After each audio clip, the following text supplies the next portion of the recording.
नौकरानी एक घर के लिए कितनी जरूरी होती है, आइए देखते हैं। अरे बहू, ये देख, सारा साबुन बर्तन में रह गया। ये नौकरानी कोई काम नहीं करती, गंदा काम करके चली जाती है और ढेर सारा पैसा ले जाती है। अरे मम्मी जी, उसने तो साफ किया ही था। मेरे ही हाथ से इस ग्लास में सर्फ गिर गया था। अरे बस कर झूठी, उसे बचाने के लिए सारी जुगत लगा ले, लेकिन मैं तो इसे निकाल कर ही रहूंगी। हमारे जमाने में ना कोई नौकरानी थी और ना ही ये चिकने बर्तन। चूल्हे के जले बर्तनों को राख रगड़ कर साफ किया करती थी मैं। अरे माँ जी, मैं कहाँ बचा रही हूँ उसे। और वैसे भी आजकल नौकरानी जरूरत नहीं, स्टेटस सिंबल बन गया है। अब आप बताओ, मैं मुन्ना को नीचे घुमाने ले जाऊं तो लोगों से क्या बोलूं? झाड़ू पोछा खुद लगा रही हूँ। लोग सीधा यही पूछते हैं कि कौन सी नौकरानी काम कर रही है तेरे घर पर। अरे बस कर, ये भी कोई बात होती है? मम्मी जी, आप नहीं समझेंगी। शाम को नौकरानी घर आकर काम कर ही रही होती है कि सास को कहती है, माँ जी, एक बात बोलूं, बुरा न मानना। अरे वैसे तो मुझे तेरी शक्ल ही पसंद नहीं है, बात क्या खाक पसंद आएगी। अरे माँ जी, सुन तो लीजिए क्या कह रही है। तो मैंने कौन सा उसका मुंह पकड़ लिया है? अरे माँ जी, वो लाल साड़ी पहनती हो ना, ना पहना करो। सास का गुस्सा अब तो 7वें आसमान पर होता है। अरे वाह जी वाह, क्यों ना पहना करूं? और तू होती कौन है ये बताने वाली कि मैं क्या पहनूं क्या ना पहनूं? अरे माँ जी, पूरी बात तो सुन लो, वो बोलना क्या चाह रही है। अरे बुरा न मानो आंटी जी। अरे कौन है आंटी? अपनी उम्र देखी है तूने? 2-4 साल ही छोटी होगी मुझसे और मुझे आंटी बोल रही है। बहू सर पर हाथ रख लेती है। अरे अच्छी खासी उम्र दराज हो और आंटी ना बोलूं? मैं तुम्हारी बहू से भी 4 साल छोटी हूं। क्यों दीदी? बोलती भी क्या, एक तरफ सास यानी पति की माँ, तो दूसरी तरफ नौकरानी जिसके बिना घर का काम नहीं चल सकता।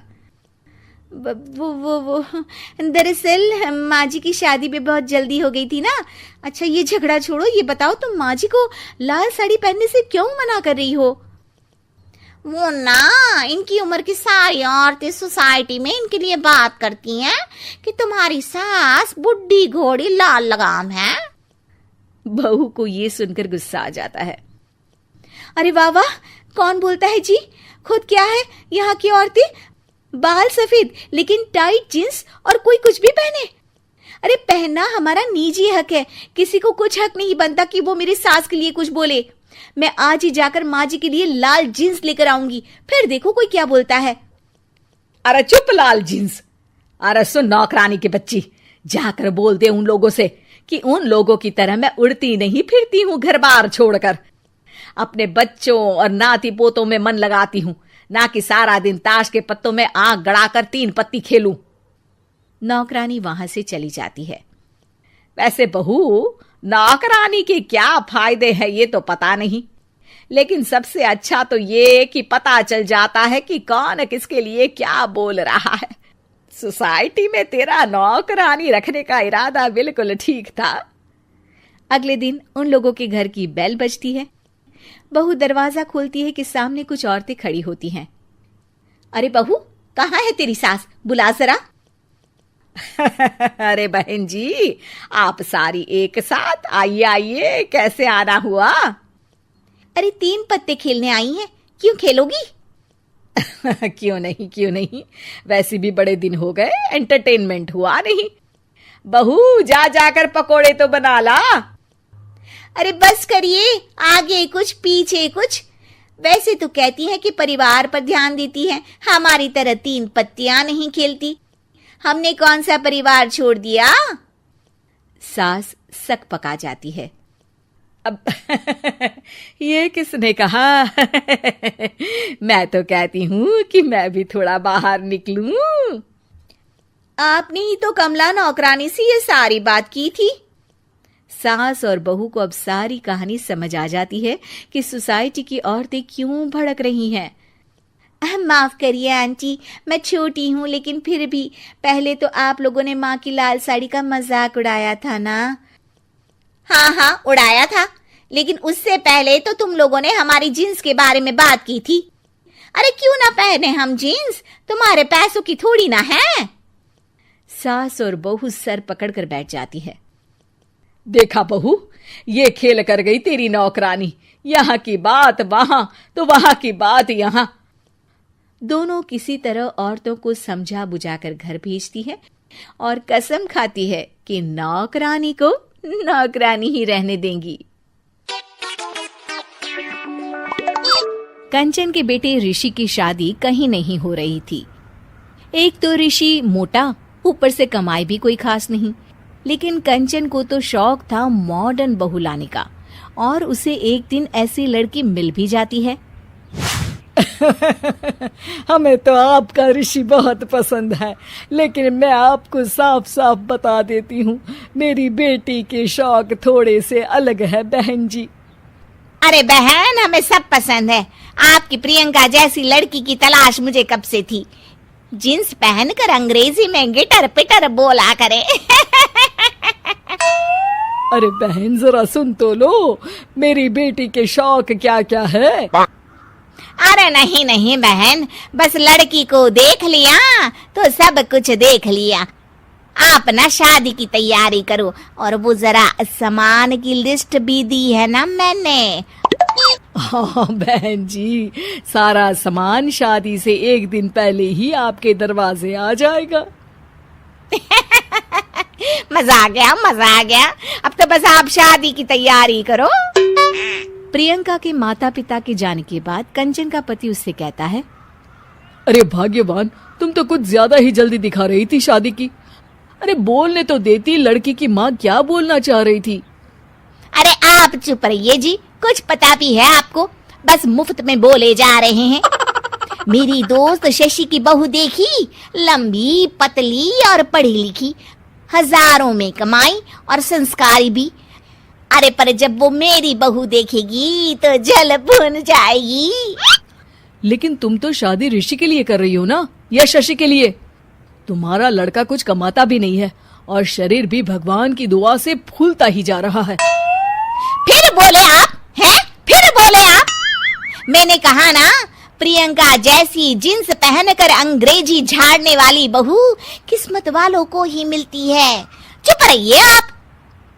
पति के लाख कहने पर भी कंचन ऋषि की शादी प्रियंका से करवा देती है, लेकिन प्रियंका जैसे ही घर में आती है वैसे ही जोर जोर से चिल्लाकर नाचने लगती है। आज मेरे यार की शादी है, आज मेरे यार की शादी है, अरे नाचो मां नाचो। आज मेरे यार की शादी है। कंचन, उसका पति और ऋषि ये देखकर हैरान रह जाते हैं। लग रहा है बहू को शादी की बड़ी खुशी है। हाँ, बहू क्यों नहीं, हम भी नाचेंगे। अरे नाचो नाचो जी, मुंह क्या देख रहे हो, चलो चलो नाचो, बहू कह रही है। कंचन ये कहकर प्रियंका के साथ नाचने लगती है। ऋषि और उसके पिता वहां से चले जाते हैं। अगले दिन कंचन अपनी सहेलियों को प्रियंका से मिलवाने के लिए घर बुलाती है, जहाँ शशि भी आती है। अरे शशि, कैसी हो? मैं ना तुम्हें प्रियंका से मिलवाती हूँ। अरे सच में बहुत ही एडवांस सोच की लड़की है, कितने मॉडर्न ख्यालात है उसके, पता है तुम्हें? अरे हाँ कंचन, जरूर, बच्चों की शादी अच्छी ही होनी चाहिए।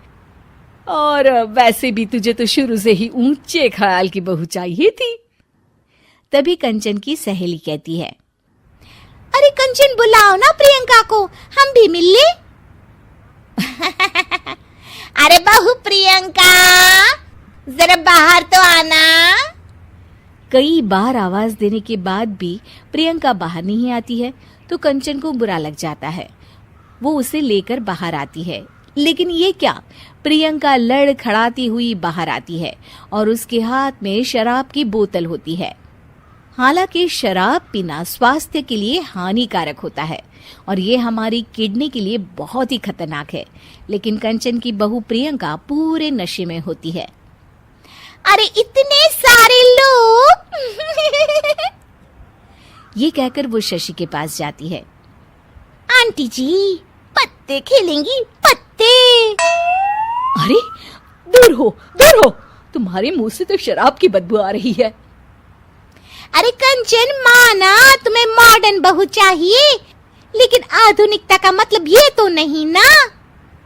बुरा ना मानना कंचन, तुम्हें पता था कि तुम्हारे बेटे की कमाई और शरीर दोनों ही ठीक नहीं है, तो तुम्हें उसी हिसाब की लड़की से शादी करवानी चाहिए थी। ऐसा कहकर सभी औरतें वहां से चली जाती है।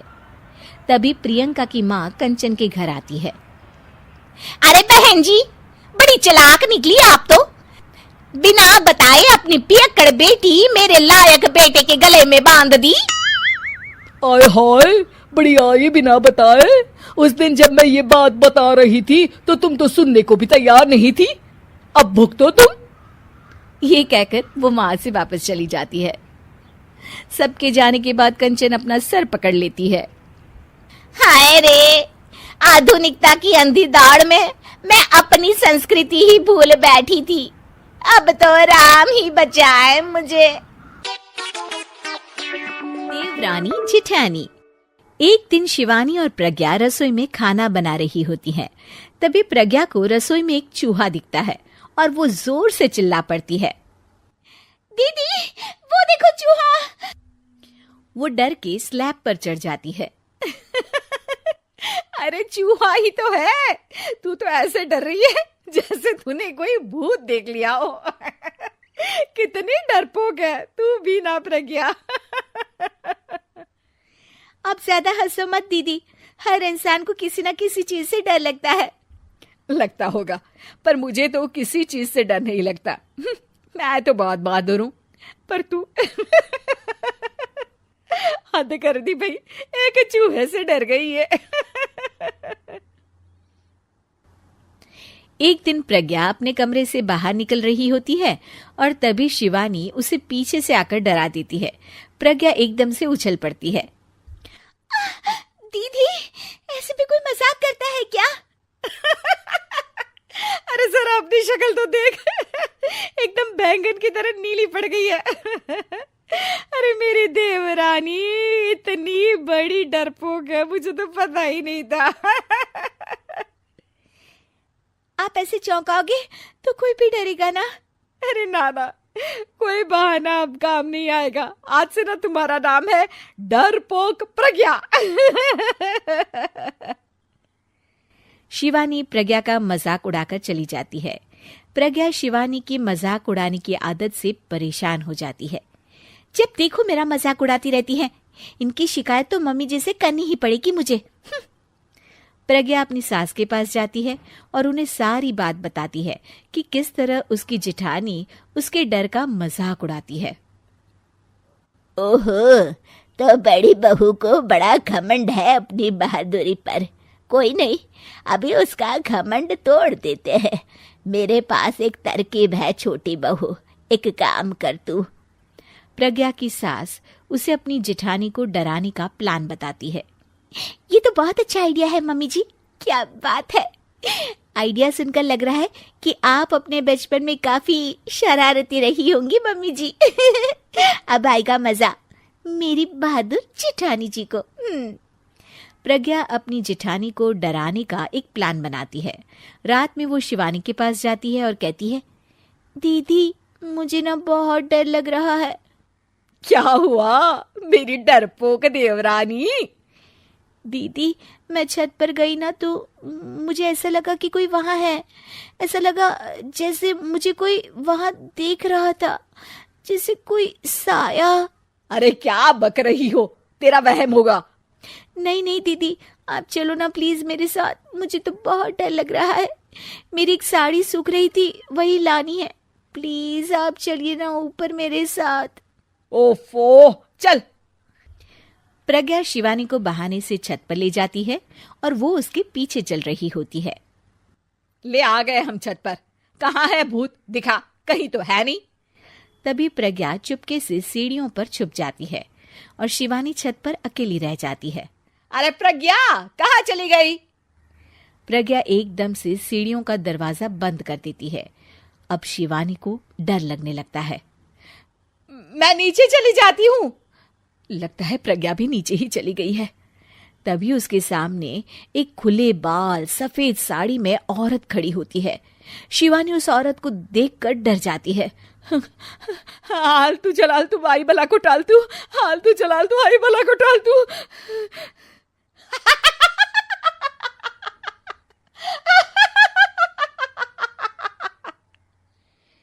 चुड़ैल की हंसी सुनकर शिवानी बुरी तरह डर जाती है। नहीं नहीं, मुझे छोड़ दो, भगवान के लिए मुझे छोड़ दो। नहीं नहीं नहीं नहीं नहीं नहीं नहीं, नहीं।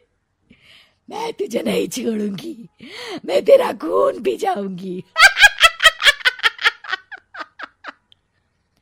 तभी चुड़ैल की हंसी उसकी सास की हंसी में बदल जाती है।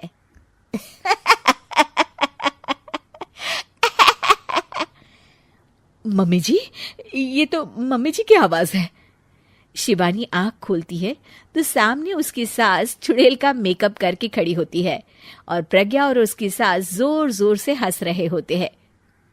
क्यों मेरी बहादुर जेठानी जी, आप तो कहती थी कि आप किसी से नहीं डरती। ये तुमने अच्छा नहीं किया प्रज्ञा। और सासू माँ, आप भी इसके साथ मिलकर। और नहीं तो क्या बहू, तुम अब मेरी छोटी बहू का ऐसे मजाक बनाओगी तो मुझे तो चुड़ैल बनना ही पड़ेगा ना। प्रज्ञा और उसकी सास और जोर जोर से हंसने लगते हैं और शिवानी गुस्से में नीचे चली जाती है।